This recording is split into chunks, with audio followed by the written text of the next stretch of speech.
Welcome back to About Last Week, a look inside a college hockey weight room. Today we're going to be going over week 3 of the fall semester. A reminder, About Last Week is a series of presentations and videos that take you inside the college hockey weight room. We're going to be focusing on the 2021-2022 seasons of Liberty University's men's and women's D1 hockey teams. About the week before. Here's a recap of week number 2. It was our first full team workouts in over a year. Something to keep in mind as we go along. We have 10 new men on the roster, 8 new women on the roster, and a big goal for week 2 was to set expectations, allow everybody to understand the policies and procedures. Both teams went over our warm-ups and hip mobility drills, and we performed some circuits to accumulate volume, and it allowed me to assess some movement. I wanted low stress work in week 2. The school stress, the practice stress, the food stress, sleeping in a new bed, new roommates. It's a lot of stress, and I didn't want to add to that. So it was a low stress work for week 2. Looking into week 3, pretty basic for the men. On Monday, we ran a beep test. Here's what that looks like. Just kind of your standard 20-meter beep test. It progresses level by level. So here we have the guys running.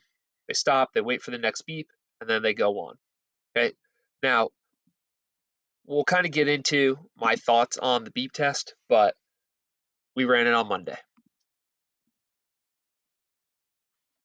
And then looking at Wednesday, it was our first full team workout. So we've had workouts before as a team, but this is kind of the first one where I would say, hey, this is it. This is the stuff that we're going to be doing for the rest of the year. So we went over the warm up again, just kind of a reminder for that so we could develop some efficiency. And then you'll kind of see 2A through 2C. We had safety bar split squat, one arm rows, and PVC hinges. And then you'll see 3A through 3C, 1080 sprint, research jump practice. This semester, we will be conducting some research on the team using our 1080 and some various jumps and some on ice metrics. So we're just kind of practicing those jumps before the study starts, and then spring ankle.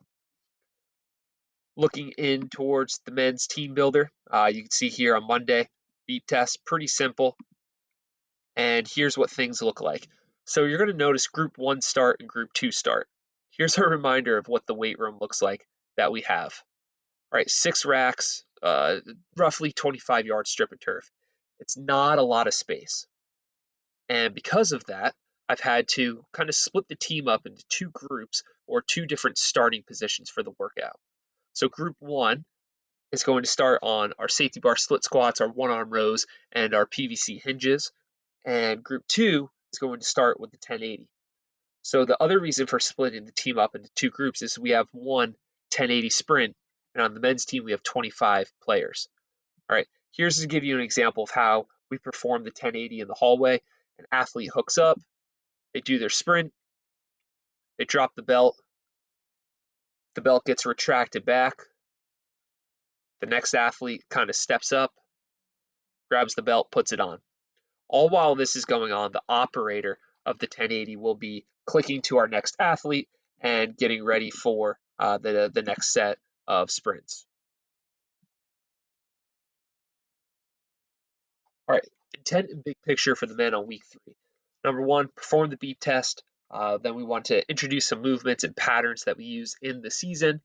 A single dose of higher stress on the body. So that was that Wednesday workout. I wanted to have a one dose, kind of see how the team reacts, see how their body feels the next day. And the bigger picture. Now, the beep test does not reveal on ice conditioning. Okay, when you perform a beep test, number 1, it's not the game of hockey. The beep test is absent of the technical, tactical, and psychological factors that go in towards being conditioned for a hockey game. Okay, so I'm not testing the guys or the women's team with the beep test to determine if they're fit for their sport. I'm basically doing it to know what are their lungs, their heart, their blood vessels like. Can they handle stress? What is their capacity? What is their aerobic conditioning looking like at this point in the year? Also, the bigger picture, we're going to continue the learning process. So for the rest of the year, we have good, smooth workouts. We're also going to perfect movements we will use throughout the year, a lunge or a split squat pattern, a hinge. That's why we have those PVC pipe hinges, just something simple to work on the hinge rather than overloading them with split squats and barbell RDLs in our first full team workout. We're going to do a lot of pulling, rows, and a lot of sprinting like we did on the 1080. Looking towards the women's team, exact same setup on Monday and Wednesday. Monday, they ran the beat test. On Wednesday, they had the exact same workout as the men's team. Let's remember back to week 2, we talked about the women are also going to have workouts on Tuesdays and Thursdays. So on this Tuesday, we actually introduced the safety bar to the women's team because they went Tuesday, safety bar practice, and Wednesday, they had their safety bar split squats.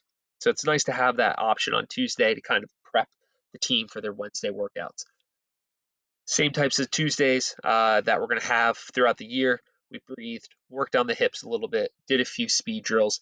And then for the girls' 10-minute circuit, where they're just accumulating volume, after week 2, we noticed not so great positions with their scapulas or their shoulder blades. So we put in scat pull-ups, push-ups with planks at the top, or a push-up plank, and then slowly lowering that. And then we regress the dead bug even more so to hollow holds and still have that slider leg curl in there. So the big thing is when they're doing this push-up planks, then lowers, the big cue we're giving, number one, is don't let your head drop, right? Give yourself a double chin, and then create space between your ears and your shoulders. A lot of the girls were shrugging during their push-ups in week 2. Then on Thursday for the girls, they had their stride breakdown. So if you remember August 25th, 26th, 27th, we had Eric and Angelo from Pro Stride skating come in. And on Thursday during week 3, the girls actually met kind of in a one-on-one type of setting where Eric and Angelo were breaking down their forward strides. So they had a forward stride recorded on ice using the 1080 as well, and they had those strides broken down. Very, very good stuff. So intent for the girls, exact same thing as we have for the men. Perform the beat test, introduce some patterns we're going to use in season, and have that high stress workout on Wednesday. Again, the beat test does not reveal on ice conditioning. I really want to hammer that home. Continue the learning process for the rest of the year so we got smooth workouts and then perfect movements that we're going to use throughout the year. If you have any questions about anything we went over in week 2 or this week in week 3, please feel free to contact me. If you're wanting some resources, wanting to know kind of where, why, how I've come up with my things and people who have influenced me. And if you have any suggestions or anything you want to cover or detail next time,